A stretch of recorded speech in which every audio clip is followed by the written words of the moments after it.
Magandang araw po mga kaibigan. Ito po ang inyong lingkod, si Dr. Arlie Macasiano Imperio. At meron po tayong lecture sa araw na ito. Pero bago po tayo mag-umpisa, yung ating pong disclaimer, the following presentation is for educational and purposes alone. Health statements have not been evaluated by the Food and Drug Administration. And furthermore, there is no attempt to diagnose, treat, or cure, or even to replace for standard medical care. If we have any symptoms or medical conditions, always consult and follow our attending physician. Ngayon, ang topic po natin ay tungkol po sa nucleotide supplementation. Sasagutin po natin ang tanong, bakit po tayo iinom ng nucleotide supplement? And I have listed down the 5 big reasons. Isa lang dyan, okay na. But actually, even though you only selected one, you will be probably enjoying all 5. At ako po ay isang medical doctor. I focus on family, functional, lifestyle medicine. And I also support integrative, complementary, and alternative medicine. At ang inyong lingkod po ay miyembro ng KBP, kapisanan ng mga broadcasters ng Pilipinas. At paminsan-minsan ay tayo po ay na-interview naman sa radyo at sa telebisyon. So una ay gusto ko ipakita sa inyo itong magandang larawan. And I would like to acknowledge, I got it from Beautiful Quotes. And sabi po doon, life is short, time is fast, no replay, no rewind. Kaya mahalaga po mga kaibigan. Kaya nga po, the only moment is now. The best moment is now. It's not in the future. It's not in the past. The only time you and I can make any change is now. Kaya nga yung the current moment, yan ang mahalaga.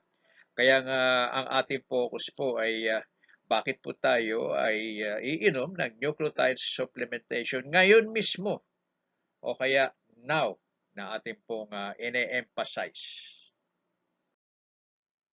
So, gusto ko pong ipakita rin po na ay yung forever healthy products na isa po doon ay ImuRegen, ang kanyang pong ingredients, meron po siyang nucleotides and specifically cytosine, guanine, thymine, adenine at yan po yung sa DNA.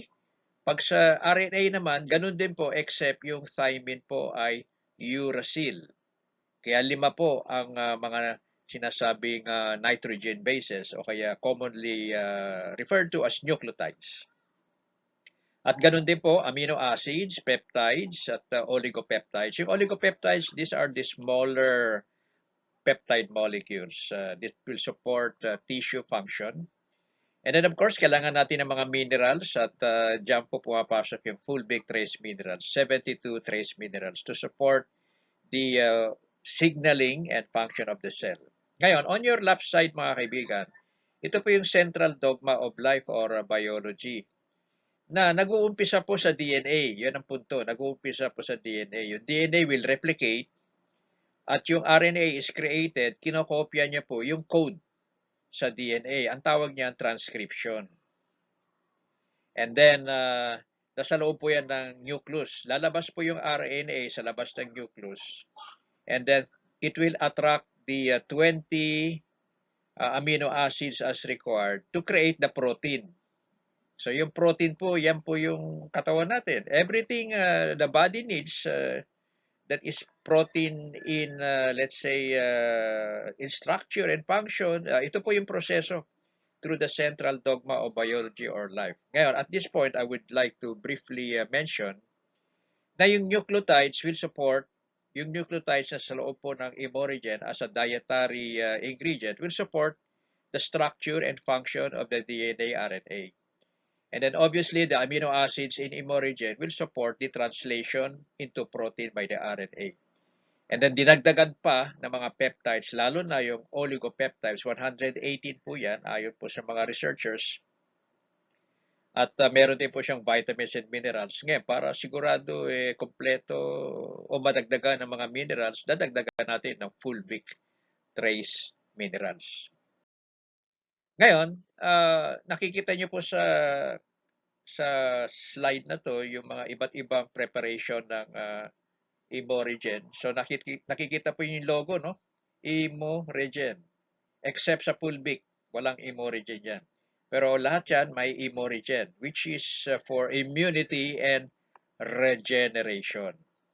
So regeneration of the body through the central dogma of life or biology, through the role of the chromosome, DNA, and nucleotide connection, through energy, ATP production, through protein synthesis. That's another way to describe the central dogma. Where obviously, as we have shown a while ago, you need nucleotides, amino acids, minerals to support the DNA and RNA function. Ngayon, ito na po yung 5 big reasons on why I would suggest you need nucleotide supplementation. Yung dalawa, yung body energy tsaka normal body immunity, immediate po yan, immediate na kailangan natin. And then yung long-term use of nucleotide supplementation will lead to body regeneration, can support memory, and of course support sexual function. Alin kaya dito sa 5 gusto natin? Halimbawa isa lang, ano kaya? Pero sa totoo lang, you will get all 5. Pero you have to decide clearly what exactly is your personal reason why you have to take nucleotide supplementation. Ngayon, ito po yung first reason, di ba? Nabanggit po natin. The first is for body energy. Yung ingredients ng ImuRegen will support ATP production. So, ang topic natin yan. Ano ba itong ATP production na to? ATP stands for adenosine triphosphate or ATP. So, hinighlight ko po yan. Yan po yung normal biochemical energy currency of the body. Kumbaga sa isang bansa, kunyari sa Amerika, dolyar. Yan yung kanyang currency. Sa Pilipinas, sa Mexico, peso. Sa Japan, yen, kung di ako nakakamali, di ba? At iba pa, di ba? Diyan sila nagpapalitan ng mga, let's say, value of goods being transacted. Sa katawan, ang tawag niyan, ATP, parang yan yung dolyar at peso ng katawan. Kaya basic po to. And when there is lack of energy, o kaya kung kulang sa budget, edi marami na, hindi natin magagawa. So when there is lack of energy or ATP, the body will feel weak. Ngayon, ang connection sa nucleotide supplementation, itong adenine, yan yung nasa ImuRegen. Adenine is one of the nitrogen base. And dietary nucleotides like adenine would lead to the production of ATP. So, saan natin kailangan itong mga energy requirements? So, syempre, obviously, sa ating daily activity. Pagkagising natin, kung may energy tayo, makakabangon tayo. Pansinin niyo po yung hindi na bumabangon. Lagi nila nakahiga kasi isa sa dahilan, mahina na yung kanyang energy production. Pag nagtatrabaho po tayo sa construction, sa opisina, di ba? Kailangan natin ng energy. Pag nag-aaral po tayo mula elementarya, high school at kolehiyo, kailangan natin ng energy. Kung tayo po ay nasa sports, basketball, volleyball, tennis, di ba? O marathon, di ba? Kailangan natin ng energy. At anytime you feel weak, fatigue, kailangan mo ng energy. Convalescence, ito po halimbawa, nanganak, mahina pa katawan, nagkasakit, mahina pa katawan, operahan, mahina pa katawan. Ang tawag diyan convalescence. They need energy. At doon sa mga nag-overtime, di ba? Mga security guard, doktor, nurse na magdamag nagtatrabaho, di ba? Yung mga frontliners natin halimbawa.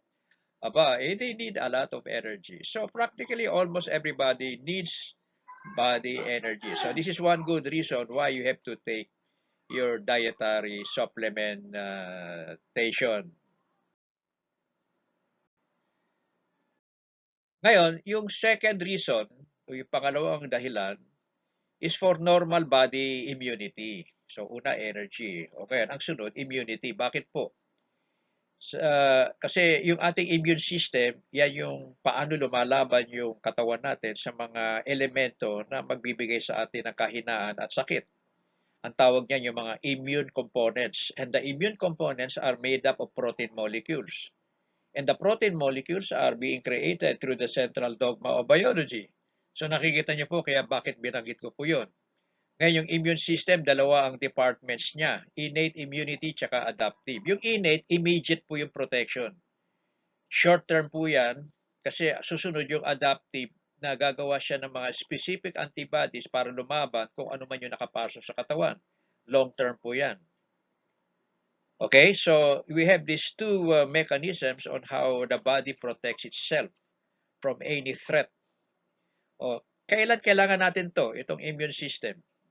What are the situations where we need more immunity? So number one, yung bata na lumalaki, di ba? Ipinanganak, di ba? Infancy and then childhood. Childhood starts at 1 year old above.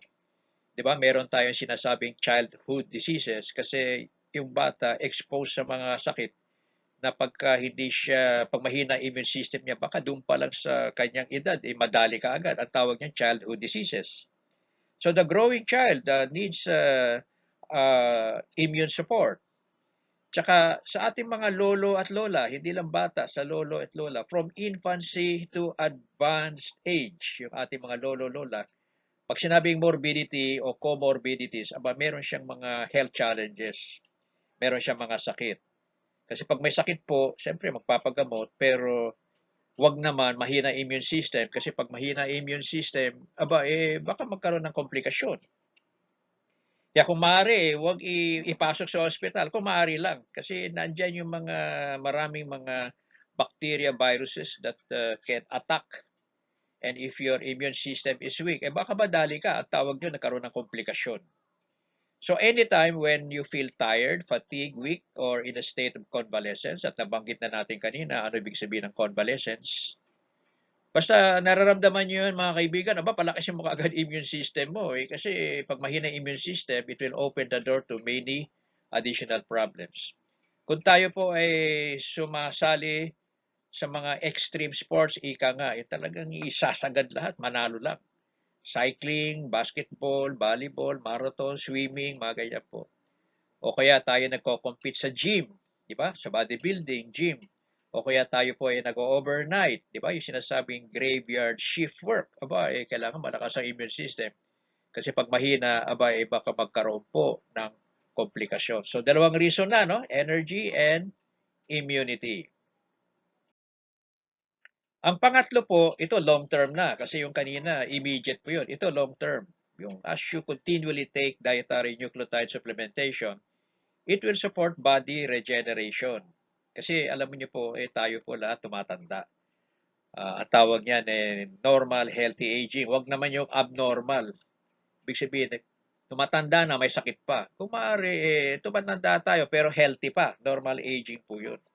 Pero yan po ay nangyayari sa homeostasis na sinasabi, which is the body's way to maintain body balance, internal body balance. This is a God-given power. Kaya nga sinasabi natin, never underestimate homeostasis because never underestimate the ability of the body to build, maintain, repair, and heal itself. Homeostasis yan. Yan yung aming first lesson sa physiology or study of body function nung kami po ay nag-aaral ng medisina. So, to summarize, homeostasis is the ability of the body to build, maintain, repair, regenerate itself. So, ano-ano po yung mga sitwasyon where we would be needing more body regeneration? So, una, normal healthy aging. Pangalawa, kung meron mga sinasabing medical challenges. Pang-apat, yung when the normal anatomy and physiology of the body is compromised, di ba? To help avoid genomic instability. At alam po natin na yung genomic instability mangyayari yan kung kulang sa nucleotide. Okay? So meron pong isang research study na sa title mismo nakasulat, nucleotide deficiency leads to genomic instability. Ibig sabihin, kulang sa nucleotide. yung genes na naandun po yung DNA, baka maging unstable. So, mahalaga pala ang nucleotide supply. Ngayon, to support the body to maintain DNA health through de novo and salvage pathway of nucleotide synthesis, yung de novo, nire-recycle ng body yung nucleotide. Kaya ganyan kahalaga nucleotide na yung katawan mismo gumawa ng paraan. So, de novo pathway ang tawag po dyan. However, may mga sitwasyon na hindi na kaya ng katawan ng tao gawin yung de novo. So, ang pag-asa niya, yung pangalawa, salvage pathway, na yung nucleotide nanggagaling sa labas. Hindi nire-recycle, nanggagaling sa labas. And basically, it comes from nucleotide supplementation. Kasi galing sa labas eh. It's taken as dietary, it's taken as food. So both pathways are required to maintain the required nucleotide pool. Kasi nga, sabi nga po, pag nagkulang po yung nucleotide, hihina po yung genomic health. Kaya nga sinasabi natin, our life and health starts at the DNA level. So, nakita niyo po mga kaibigan yung connection kung bakit mahalaga ang nucleotide supplementation. Ang pang-apat, di ba, gusto natin maging healthy. You need energy and immunity. Gusto natin mahaba ang buhay to delay aging, di ba? Pero pag mahaba po yung buhay natin, ang isa sa mga magiging challenge, yung magiging ulyanin. Ang tawag niya senile dementia. That's normal. It's part of aging. And usually that happens when one reaches 80 years old pataas. Mag-uumpisa na po yan. So alam na pala natin na yun ang direction. Hindi kaya maganda na maaga pa lang supportahan natin yung ating brain tsaka nervous system. At i-review natin, ganito ang structure ng brain. Yung brain, organ po yan. Inside the brain is the brain tissue, but in each tissue are the cells, right, of the brain. O ngayon, each cell of the brain has nucleus, chromosome, DNA. Sa loob ng DNA, nucleotides. Yan ang gusto ko pong makitang connection. Kaya nga, nucleotide supplementation, therefore, would be helpful to support brain and memory function. And for your reference, yung ating nervous system, yung central nervous system na sa loob ng brain, yung peripheral nervous system, yun yung mga nerve connections throughout the body. Okay? So, kailan natin kailangan ang normal brain memory function? Aba, kung tayo yung nag-aaral, di ba, importante yung memory powers natin para mag-memorize. Pag nagtatrabaho, may mga instructions sa atin kung anong gagawin natin. Kailangan natatandaan natin. Sa sports, kaya nga sa sports, nagpa-practice tayo para ma-memorize yung paraan para, let's say, to be successful in any sports activity. O sa mga military, di ba, may instruction. Ito gagawin natin, di ba? Aba, kailangan eksakto na naalala natin because the life of the troops would be dependent on how you remember the instructions are. Doon sa mga nag-aaral, nagre-review para sa boards, di ba? Para makapasa sa boards, para maalala yung pinag-aralan. Right?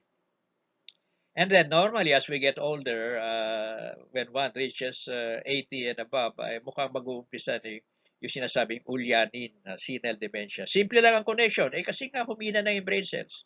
Pero kung matulungan natin yung brain cells to be at par, to be more healthy as before, by simply supplying adequate amounts of nucleotides, then the fourth benefit is to support normal brain memory or function.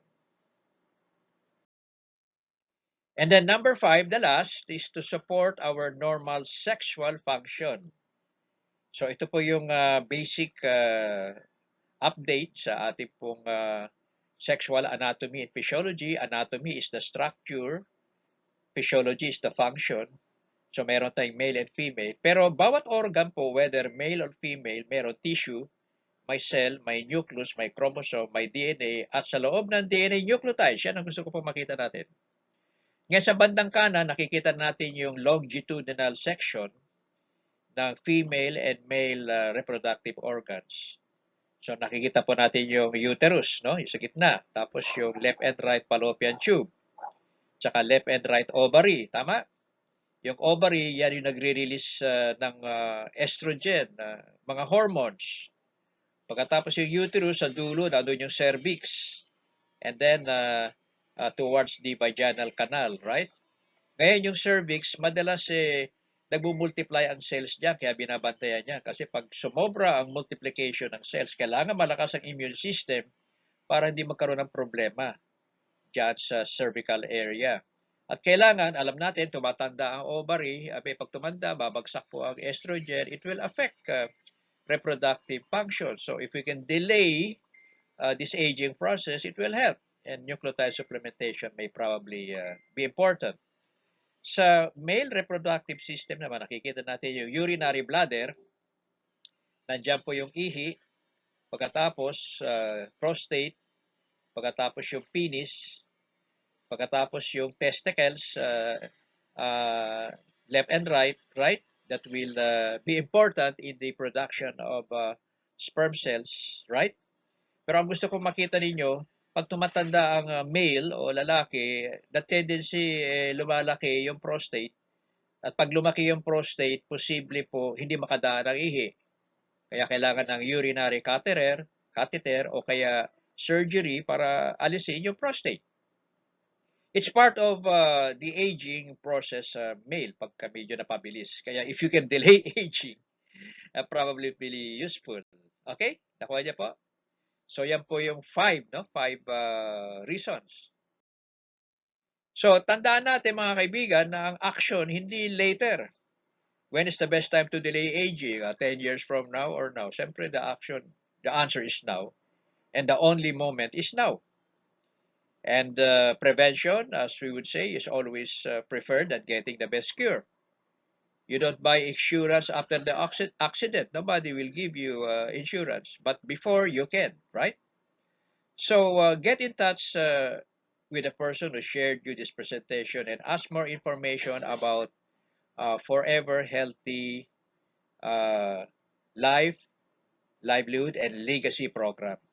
At meron pong paraan na you can get your supply of nucleotide at the best way possible.